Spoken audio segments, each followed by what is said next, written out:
Immanuel. Terima kasih buat putra Allah yang diberikan kepada kami, yang mau tinggal bersama kami. Terima kasih Tuhan. Tuhan, kami mau belajar firman-Mu pada saat ini, karena kami tahu di sekeliling kami berubah. Semua berubah, yang ada di dunia ini berubah. Tapi ada satu yang tinggal tetap, itu adalah firman-Mu. Kami mau berdiri di atas dasar firman-Mu yang tidak pernah berubah.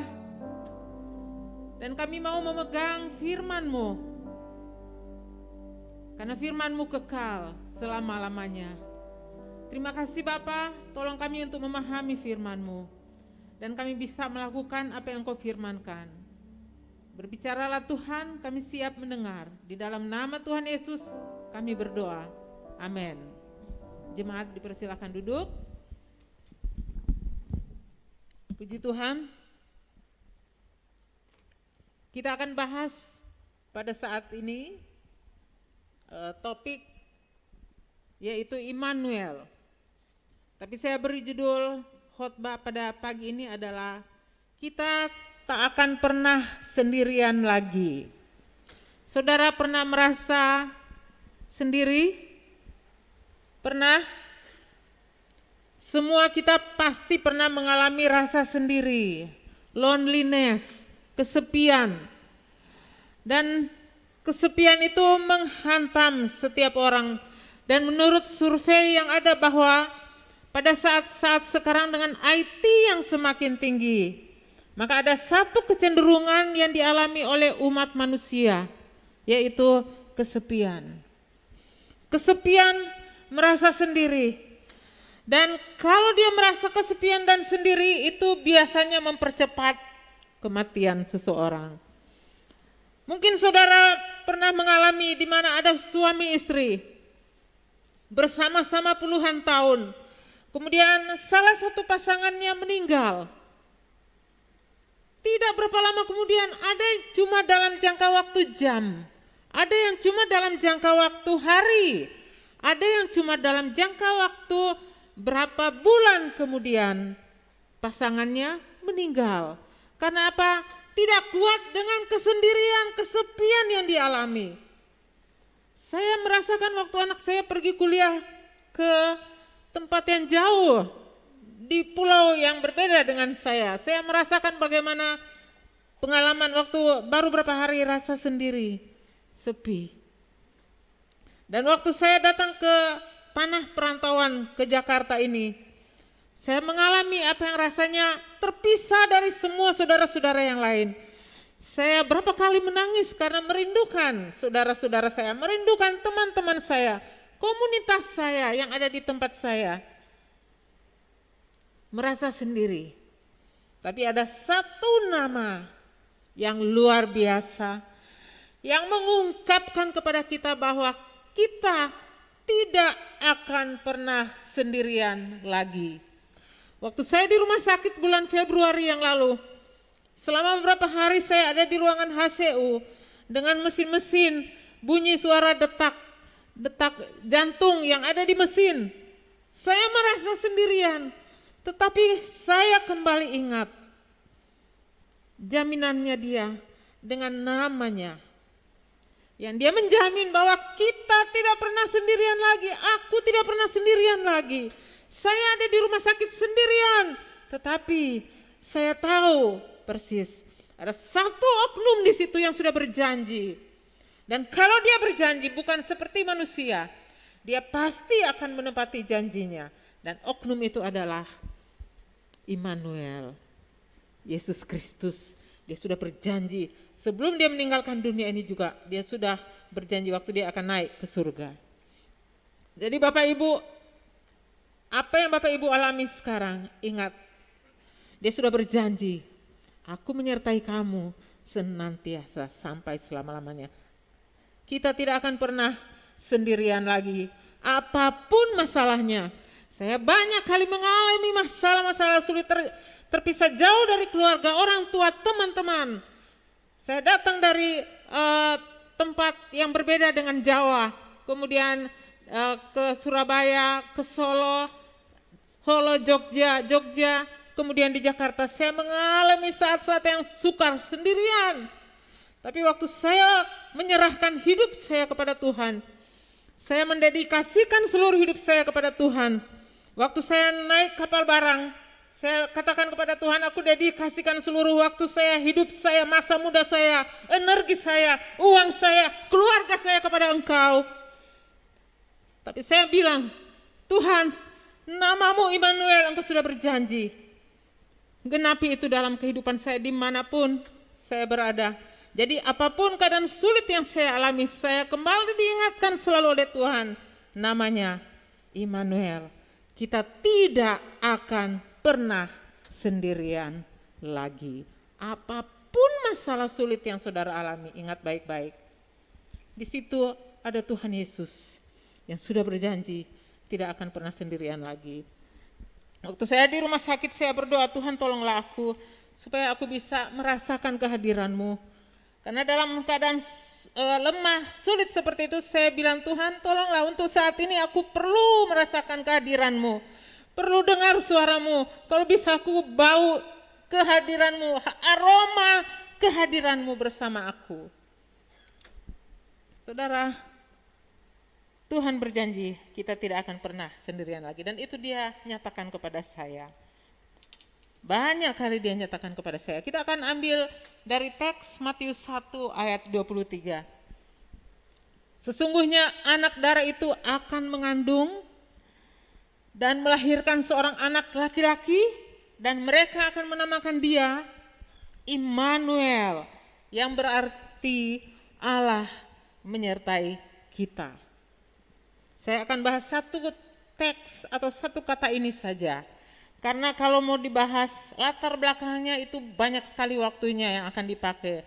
Kalau saya mau bahas diambil dari mana ini, Immanuel diambil dari Yesaya, itu akan banyak waktu. Itu sebabnya saya akan membahas cuman dari kata arti dari kata Immanuel. Next. Immanuel ini adalah bahasa Ibrani, bahasa asli Alkitab. Kita tahu Alkitab Perjanjian Lama ditulis dalam bahasa Ibrani dan Perjanjian Baru bahasa Gerika, bahasa Yunani. Dan dalam bahasa pada waktu di Matius ini, Matius 1 ayat 23, dia tetap memakai kata Immanuel bahasa Ibrani. Tulisannya seperti mana tadi? Jangan dulu ke situ.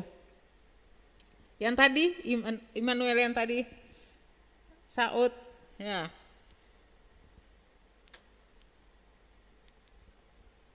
Immanuel, ini bahasa aslinya Immanuel. Yang kita terjemahkan ini dalam diterjemahkan sama aja ya. Immanuel. Nah, kita akan lihat arti dari kata Immanuel ini bahasa aslinya, tulisannya kalau orang Ibrani membaca dari kanan ke kiri. Kalau kita dari kiri ke kanan. Kalau mereka dari kanan ke kiri. Ini I, ini M, Immanuel. Itu. Next. Ini bahasa Ibrani adalah bahasa yang dibuat dari 3 lapisan. Kita belajar dulu ya. Ini biar saudara kalau sebutin Immanuel, saudara tahulah sedikit. Bahasa yang dibuat dari 3 lapisan atau bagian. Yang pertama itu bahasa tradisional, the conventional language. Kemudian yang kedua bahasa gambar, the picture language. Yang ketiga bahasa angka, the number language. Nah, kalau bahasa Ibrani, coba kembali ke yang tadi, huruf Ibrani tadi, minta tolong. Nah, kalau bahasa Ibrani ini ada gambar, ini ada makna. Ini semua ada makna, ada arti. Kalau kita kan I ini enggak ada makna ya. Im ini enggak ada makna. Tapi orang Ibrani ini ada arti. M ini ada arti, ada gambarnya punya arti sendiri.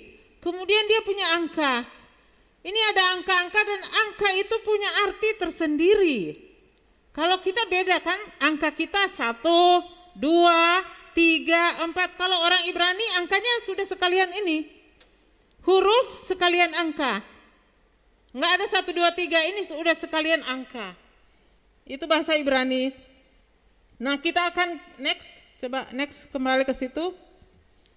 Ya, kita akan coba lihat pertama kali di dalam bahasa gambar. Apa sih artinya ini bahasa gambar? Yang kedua ini dulu ya, kita akan lihat apa arti Immanuel di dalam bahasa gambar. Next. Nah, ini bahasa gambarnya Immanuel. Ini ya, yang kita apa? Ini dalam bahasa gambar. Bahasa gambarnya ini itu ada mahkota di atas ini, ada mahkota. Ada huruf-huruf tertentu yang ada mahkota. Artinya huruf itu spesial ya. Ini artinya seorang manusia, ini artinya seorang manusia yang benar, hamba yang setia, muncul di bumi sesudah berabad-abad. Ini banyak, artinya ada banyak dan saya coba ringkaskan dalam satu kalimat ini. Seorang manusia yang benar, hamba yang setia, yang muncul di bumi sesudah berabad-abad. M ini rahasia besar tentang kebenaran Allah kepada manusia terungkap atau diungkapkan, reveal. Ini M ini di bawah ini kan ada pintu di bawahnya ini. Kalau M itu di akhir kata dia tertutup. Nah, kalau dia pakai kata yang tertutup, M-nya tertutup, maka artinya kebenaran itu tertutup, tidak diungkapkan, tidak dinyatakan kepada manusia. Rahasia yang tertutup. Tapi karena M ini terbuka, maka artinya rahasia besar tentang kebenaran Allah kepada manusia terungkap, diungkapkan. Rahasia besar tentang kebenaran Allah diungkapkan. Dan N ini Immanuel, karena orang Ibrani itu tidak punya huruf vokal, cuma konsonan semua. N ini adalah putra mahkota kerajaan kekal. Putra mahkota kerajaan kekal, Vav, Immanuel ini hurufnya namanya Vav.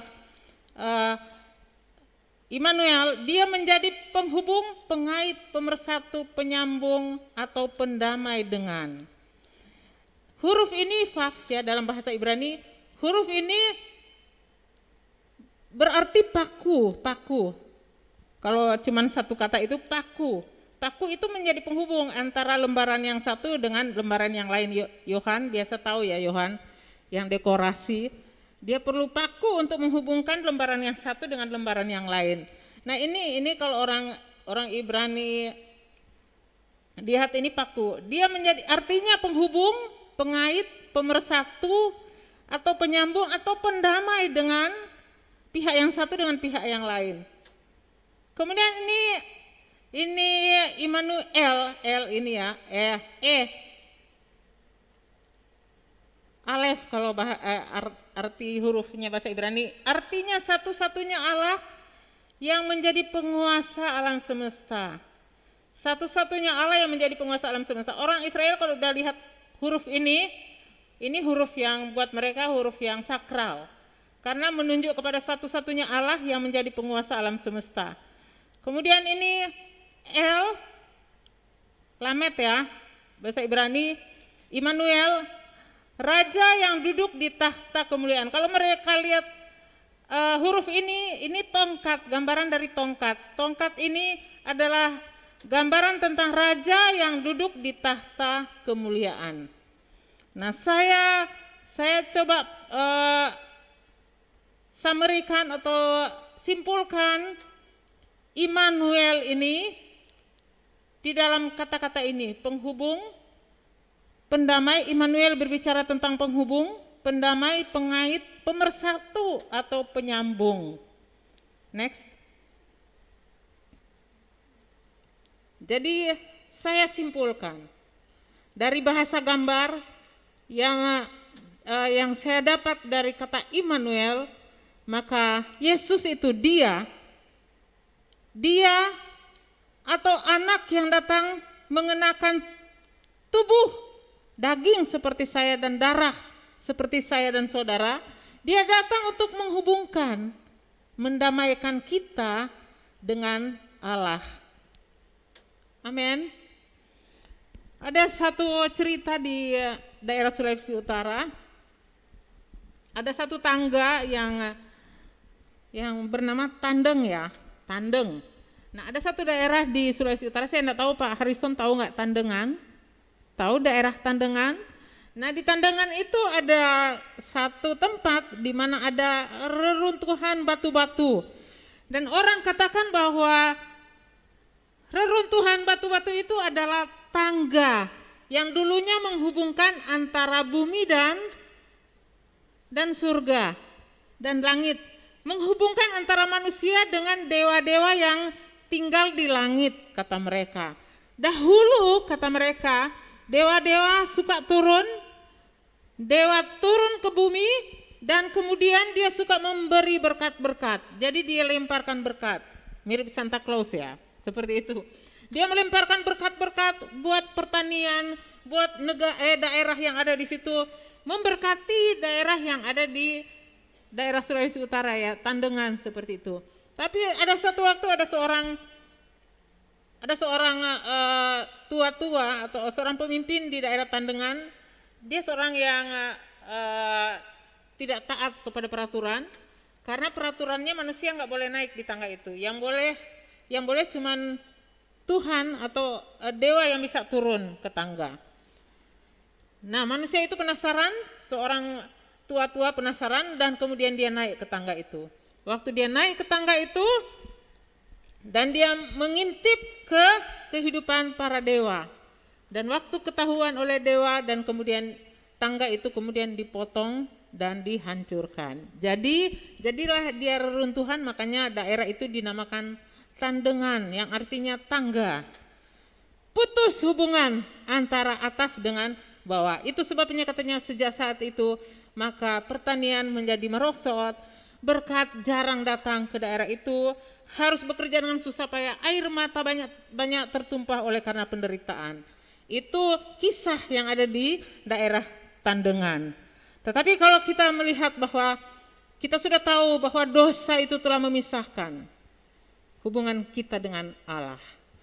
Dan ada satu oknum yang datang untuk mendamaikan antara surga dan bumi. Dan dia adalah Yesus Kristus. Kenapa dia harus lahir ke dunia ini mengenakan tubuh daging dan darah seperti saya dan saudara? Karena satu tujuannya, yaitu dia harus mendamaikan, menghubungkan kita kembali dengan Allah. Dia harus mendamaikan, sesudah dia mendamaikan kita dengan Allah, hubungan kita dengan Allah menjadi baik. Dia mendamaikan kita dengan diri kita sendiri. Ada banyak orang yang saya perhatikan bahwa mereka tidak bisa menerima diri mereka sendiri. Ada satu orang yang konseling dengan saya berhari-hari, berbulan-bulan, tetap saja dia tidak bisa berdamai dengan diri sendiri. Dia tidak bisa menerima keadaan dirinya sendiri.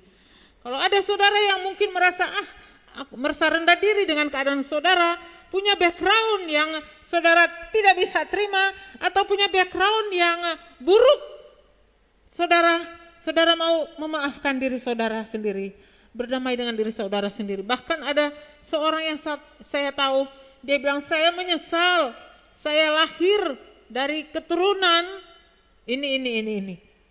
Dia menyesal karena saya alami banyak penderitaan karena saya keturunan ini. Dia katakan seperti itu, berdamai dengan diri sendiri. Ketika kita percaya kepada Yesus sebagai Tuhan dan Juru Selamat, dia mendamaikan kita dengan Allah. Dia mendamaikan kita dengan diri kita sendiri. Dia mendamaikan kita dengan sesama kita manusia. Ada yang bilang, saya punya hubungan dengan keluarga saya udah hancur deh, enggak mungkin. Oh, hubungan saya dengan suami atau istri enggak mungkin lagi bisa harmonis. Atau hubungan kita dengan sesama kita yang lain, kita merasa putus asa. Dan mungkin kita sakit hati dengan perbuatan yang dia lakukan, yang merugikan kita, yang menyakiti kita. Tetapi Yesus datang untuk mendamaikan kita dengan sesama kita manusia. Kita terbatas untuk mengampuni orang. Orang lain susah untuk mengampuni kita atau menerima kita. Tetapi kalau saudara tahu siapa yang saudara sembah, Yesus yang luar biasa itu, Raja di atas segala raja itu, kalau saudara tahu dia bisa mendamaikan saudara dengan Allah, dia bisa mendamaikan saudara dengan diri saudara sendiri, dia bisa mendamaikan saudara dengan sesama saudara yang lain. Tinggal datang kepada Tuhan. Ada banyak kali di dalam hidup saya bilang, Tuhan, saya tidak punya kuasa terhadap orang itu. Saya tidak sanggup mengubah orang itu. Bahkan saya sendiri pun kadang-kadang saya tidak punya kuasa terhadap diri saya sendiri. Tetapi saya tahu ada satu oknum, yaitu Yesus, yang mendamaikan saya dengan Allah, yang merupakan arti dari Immanuel, pendamai, penghubung, yang menyatukan kembali, yang sudah putus itu disatukan kembali, yang hubungan yang retak. Ada orang yang bilang, kalau gelas kaca sudah retak, sudah hancur, nggak bisa disatukan kembali. Tetapi buat Tuhan Yesus, seretak apapun, bahkan udah hancuran, dia bisa mendamaikan, menyatukan kembali. Karena nama Immanuel berarti pemersatu, mempersatukan kembali dengan sempurna. Bukan cuma dilem-lem supaya menjadi satu lagi, bukan, sempurna dan baru. Dia memberikan kepada kita new life, kehidupan yang baru. Kalau saudara saat ini sedang bergumul dengan hubungan dengan orang lain, siapapun dia, bagaimanapun tingginya kedudukannya, tetapi saudara tahu ada satu oknum yang hebat, yang merupakan pendamai, pemersatu. Berdoalah kepada dia dan saudara akan lihat hasilnya luar biasa. Dia akan melakukannya ketika saudara berdoa. Dia merupakan satu kehormatan dan satu sukacita yang besar bagi Tuhan ketika saudara percaya kepada dia, bahwa dia sanggup memulihkan hubungan yang retak. Amin, saudara. Next. Sekarang kita akan lihat arti dari bahasa konvensional. Kalau tadi kita lihat dari bahasa gambar, sekarang kita lihat arti dari tradisional ya, konvensional. Ini Immanuel, karena bacanya dari kanan ke kiri ya. Im ini artinya with atau dengan. Kemudian nu ini artinya as, kita. El ini artinya God, diterjemahkan God. Tetapi kalau saya mau bahas juga tentang L ini luar biasa, ini bisa beberapa session. Kalau dibahas tentang arti dari L ini yang sangat dahsyat, luar biasa. Pencipta alam semesta, L ini artinya pencipta semesta alam yang semesta alam yang begitu besar ini, yang maha kuasa, yang kreatif, super kreatif, yang sempurna, Allah yang maha tinggi yang tidak terhampiri. Allah yang maha dahsyat yang tidak terhampiri. Bintang aja kita, kalau kita melihat bintang nyampe ke mata kita, bintang itu kita sudah lihat itu, kita lihat itu nyampe ke mata kita itu ribuan tahun cahaya, jutaan tahun cahaya saudara baru nyampe ke mata kita, itu cahayanya. Allah ini adalah ini berkata tentang oknum yang tidak terhampiri, yang begitu jauh, yang begitu hebat, dahsyat, yang menciptakan seluruh alam semesta ini, yang maha kuasa tapi tidak terhampiri, yang begitu jauh, bukan cuma seperti bintang, tidak terhampiri. L itu arti dari God atau L, tetapi yang luar biasa bahwa L itu yang tidak terhampiri, yang melebihi bintang itu sangat jauh, dia sudah with us, dia bersama dengan kita. Allah yang maha dahsyat, maha hebat itu with us, tinggal bersama kita. Itu arti dari Immanuel secara konvensional. Mungkin saudara pernah punya pengalaman seperti yang dialami oleh anak saya. Pada waktu anak saya datang ke Jakarta, dia masih kecil. Kemudian saya masukkan ke sekolah yang dekat di sini di Gedung Kenanga, supaya saya dari kantor saya bisa jemput dia. Nah, sekolah yang ada di belakang di Queenie, di situ sekolah negeri, masuk di situ. Nah, karena dia anak baru, jadi dia dibully oleh teman-temannya yang gede-gede. Tetapi saudara, di rumah di sekolah itu ada keponakan saya yang juga sekolah di situ, kakak kelas. Nah, keponakan saya ini badannya gede dan dia itu berani untuk berantem seperti itu. Jadi waktu anak saya perhatikan waktu dijemput, satu waktu saya jemput anak saya David ya waktu itu, dan saya lihat dari balik pagar anak-anak itu sudah datang mau memukul dia, tiba-tiba datang ponakan saya yang gede dan dia langsung, jangan berani ya, lu apa-apain nih, kata ponakan saya. Akhirnya semua anak-anak itu lari. Sejak saat itu anak saya aman, karena apa? Ada ponakan saya yang badannya gede, yang jago berantem di situ, yang ditakuti oleh anak-anak yang lain. Itu cuma gambaran kecil ya. Tetapi saudara, ini yang Maha Kuasa itu menggambarkan seperti itu. God with us. Allah yang hebat, yang Maha Kuasa itu menyertai kita, bersama-sama kita untuk melindungi, memproteksi, menjaga kita, membela kita di dalam segala perkara, dalam segala situasi.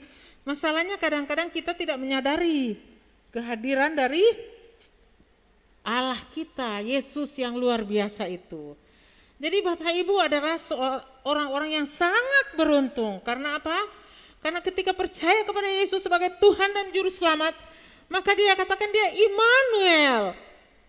Dia menyertai Bapak Ibu dimanapun Bapak Ibu berada. God with us. Dia ada di situ untuk membela Bapak Ibu, untuk mengabulkan permohonan Bapak Ibu. Masalahnya kadang-kadang kita tidak mau datang berdoa dan percaya kepada Dia. Ya, itu arti konvensional. Next.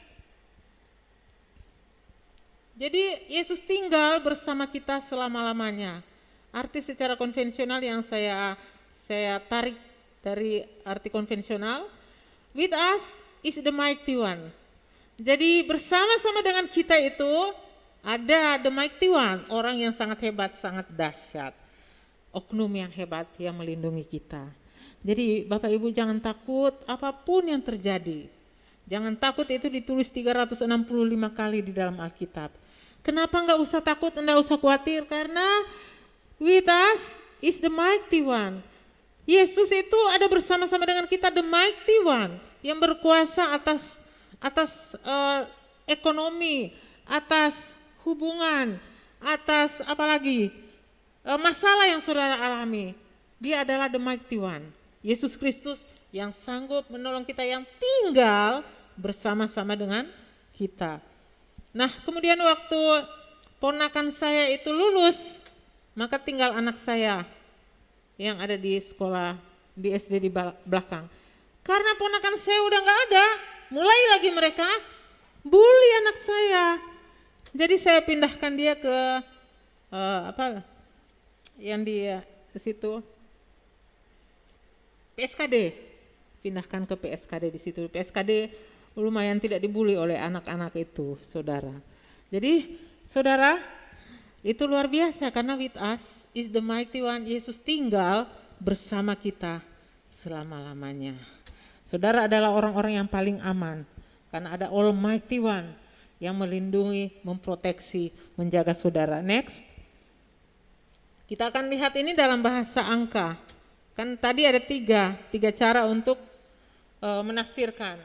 Ini dalam bahasa Ibrani, bahasa angka. Immanuel ini, I ini angka menunjuk ke angka 90. Jadi kalau saudara lihat huruf ini itu juga angka. Angkanya arti dari huruf ini adalah angka 90. Yang punya arti fullness of life, keutuhan hidup. Angka 90 menunjukkan arti keutuhan hidup. Kemudian M ini angkanya 40, yaitu penggenapan atau penggenapan dari suatu periode atau suatu masa atau suatu generasi. 40. Kemudian ini N ini angkanya 50 ya. Kalau lihat huruf ini udah sekalian dengan angka. 50 artinya kebebasan atau kelegaan. Saudara pernah, ini tahun pembebasan ya, kayak ini nih. 50 biasanya berkaitan dengan 50. Kemudian ini Vav, ini Immanuel. Ini 6 menunjukkan menunjukkan angka 6 yang berarti manusia. Kalau di Wahyu ada angka 666. Itu biasanya angka manusia. Orang Israel, orang Ibrani yang baca itu mereka udah tahu, itu angka yang menunjukkan makna. Nah, 6 ini manusia, kemudian Alef ini 1. Kalau orang Israel lihat ini angka ini, kalau saudara baca Alkitab bahasa Ibrani, kalau ada huruf ini artinya 1. Satu-satunya penguasa alam semesta itu adalah Allah. Kemudian L ini menunjuk ke huruf 30, ke angka 30, artinya raja segala raja atau suku Yehuda. Itu arti dari 30. Oke, saya coba samarikan ini, kemudian next. Saya coba artikan ini secara pendek, singkat, kemudian next.